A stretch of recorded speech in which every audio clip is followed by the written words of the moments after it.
इस बजट पर प्रतिक्रियाएं देख रहे हैं और हमारे साथ खास मेहमान इस वक्त जुड़े हैं डॉक्टर मनीष जी मुंजाल, जो Indian college of critical care medicine के वाइस चांसलर हैं और कई ग्रुप्स के डायरेक्टर हैं और चिकित्सा क्षेत्र में इनका काफी नाम है।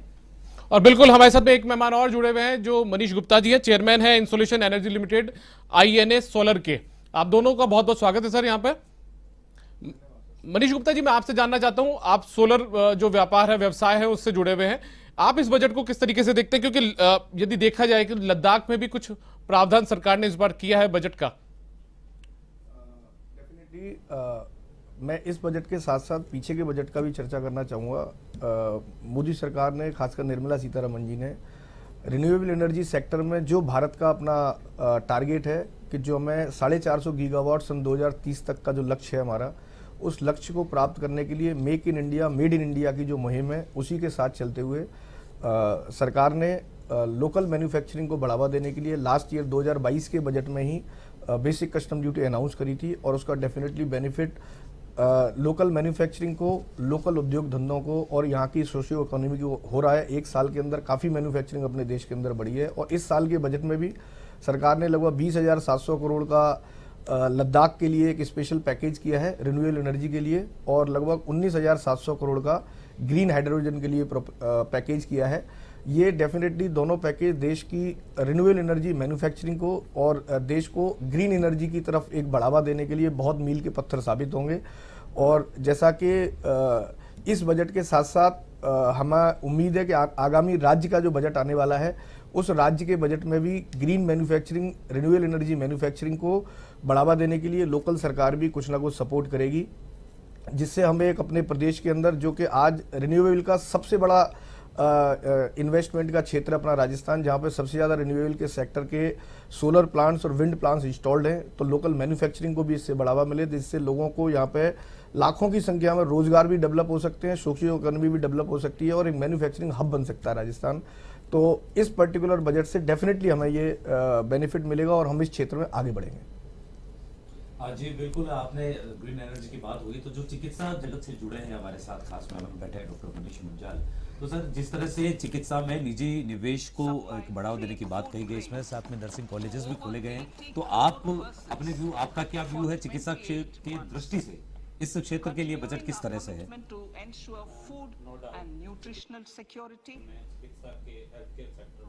गवर्नमेंट ने इस बार कुछ अच्छे कदम उठाए हैं, पर हमेशा एजुकेशन और हेल्थ केयर के लिए ये रहता है कि ये दिल मांगे मोर।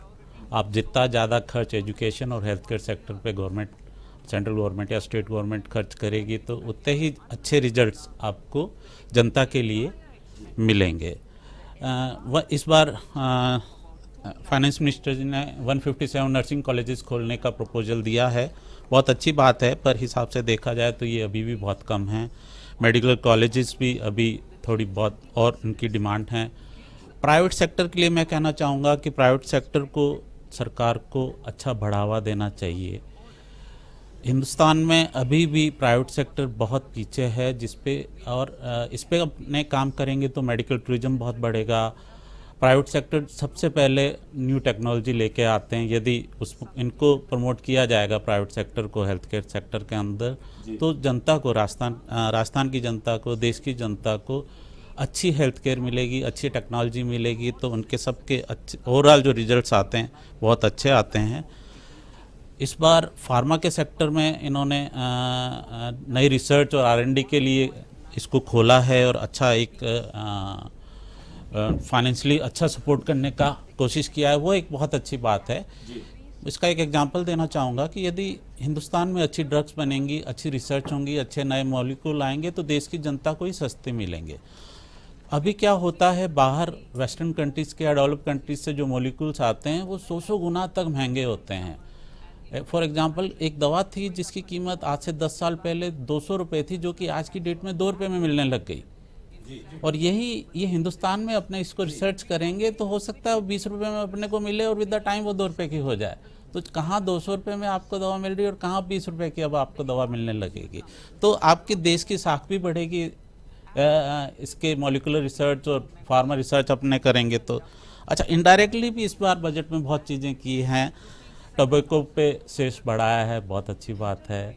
ग्रीन हेल्थ पे, ग्रीन एनर्जी पे उन्होंने काम किया है, बहुत अच्छा है। फूड एंड मिलेट्स पे इस बार बहुत अच्छा उन्होंने दिया है। तो आपका जो न्यूट्रिशन है जनरल पब्लिक का, जनता का, वो इम्प्रूवमेंट होगा तो अपने आप हेल्थ केयर आपका सुधरेगा।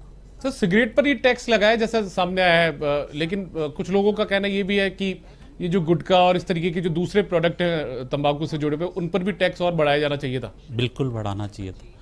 टोबैको एज सच किसी भी फॉर्म में, चाहे गुटखे की फॉर्म में हो, चाहे सूंघने की फॉर्म में हो, चाहे धुएं के रूप में, सिगरेट के रूप में उसके लेने की फॉर्म में हो, वो सबके इफेक्ट बहुत बुरे हैं। तो खाली सिगरेट पे यदि बढ़ाया और दूसरों पे नहीं बढ़ाया तो मुझे नहीं लगता ये अच्छा है। और बाकी सिगरेट से रिलेटेड सारी चीज़ें इतनी महंगी हो जानी चाहिए कि जनता की अप्रोच से बाहर हो जाएं, तभी ये छूटेंगे। तो उससे जो उसके टोबैको के एकदम से तो बुरे रिजल्ट आते नहीं, विद द टाइम इसके बुरे रिजल्ट आते हैं, और जो बहुत रिजल्ट जो बुरे आते हैं वो बहुत बुरे होते हैं। टोबैको और इनकी कंजम्पशन से जो एंड में जाके मरीज की हालत ख़राब होती है, उसमें पूरा का पूरा परिवार ख़त्म हो जाता है। तो एक आदमी जो सिगरेट पीता है वो अपने को ही नुकसान नहीं दे रहा, अपने परिवार को भी नुकसान दे रहा है, फाइनेंशियली, इकोनॉमिकली, हर तरह से। जी बिल्कुल। और जो मनीष गुप्ता जी, आपसे जो चर्चा चल रही थी सौर ऊर्जा, ग्रीन एनर्जी को लेकर, तो सौर ऊर्जा के क्षेत्र में जैसे भारत में और राजस्थान में बहुत सारा स्कोप है, तो आप क्या सोचते हैं जिस बजट से इस सौर ऊर्जा या ग्रीन एनर्जी और इससे जुड़ी हुई चीजों को कुछ फायदा मिलेगा? डेफिनेटली इस बजट में हमें फायदा मिलेगा, और हर साल जो बजट आ रहे हैं उसमें कुछ ना कुछ सरकार बेनिफिट दे ही रही है हमें। मैं छोटा सा आपको बताना चाहूँगा, हमारे देश के अंदर 2010 के अंदर ये जवाहरलाल नेहरू सोलर मिशन के तहत ये शुरुआत करी गई थी ग्रीन एनर्जी को बढ़ावा देने के लिए। उस समय पे हमारे देश का 10 साल का जो लक्ष्य रखा गया था, 20 गीगावाट रिन्यूएबल एनर्जी इंस्टॉलेशन का लक्ष्य रखा गया था, मीन्स 2010 से लेकर 2020 तक का। उसके बाद जब 2014 में मोदी सरकार आई, उन्होंने इस लक्ष्य को बढ़ा के 100 गीगावाट का किया, और उसके बाद 2025 तक का ये 450 गीगावाट का किया गया, और अब 2030 तक का 500 गीगावाट का अपने देश का लक्ष्य है, जिसमें रिन्यूएबल एनर्जी में सोलर, विंड, बायोगैस और अदर सोर्सेज में, इस पर्टिकुलर में से 500 गीगावाट में से 290 गीगावाट जो है वो सोलर पैनल या सोलर के थ्रू हमारे देश के अंदर रिन्यूएबल का लगाने का लक्ष्य है।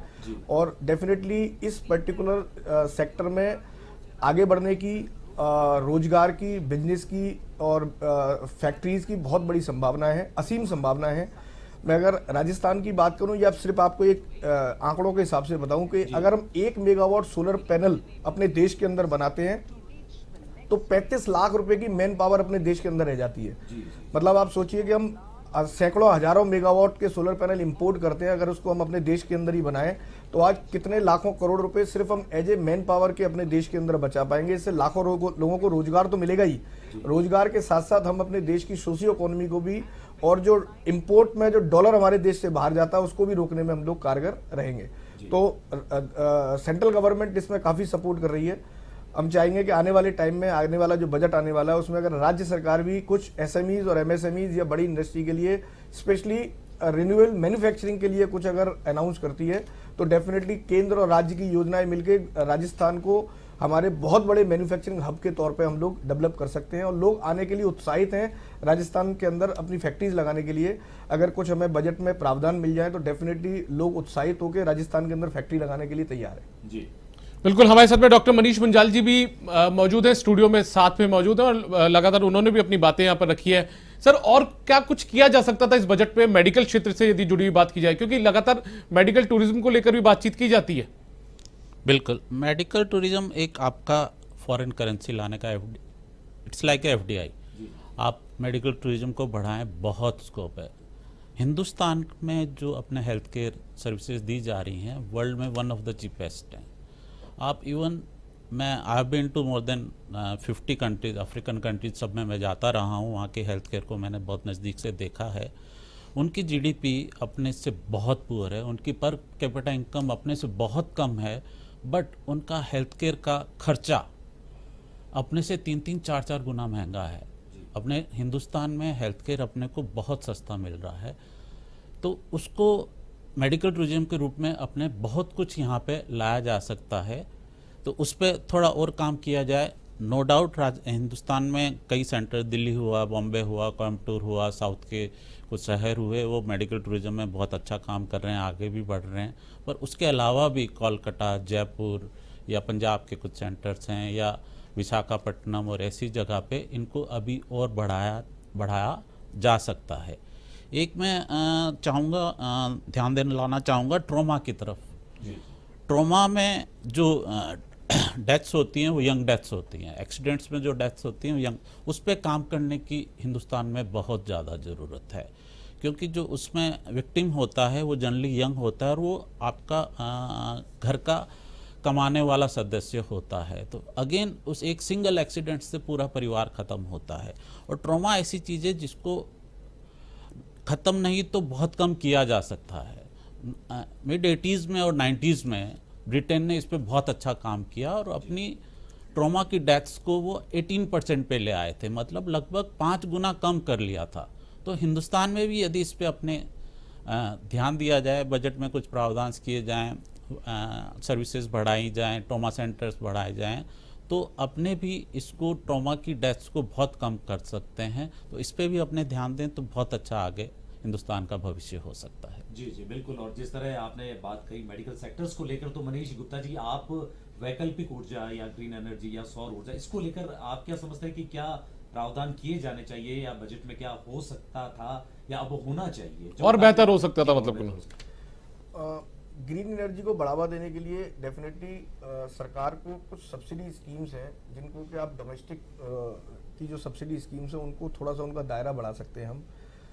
स्पेशली अगर हम अपने प्रदेश की बात करें तो राजस्थान में रूफ टॉप पे लगने वाले सोलर पैनल्स की संभावना बहुत है, लेकिन उसकी अभी सब्सिडी स्कीम एक बहुत लिमिटेड क्वांटिटी और लिमिटेड टाइम के लिए करी जाती है। अगर हम इसको थोड़ा सा इसका एक्सटेंड करें और इसमें कुछ राज्य सरकार के द्वारा भी अनुदान मिलना शुरू हो जाए तो डेफिनेटली आम आदमी की पहुंच में और ज़्यादा ये ग्रीन एनर्जी हो सकती है, जिससे इसको और बढ़ावा मिल सकता है।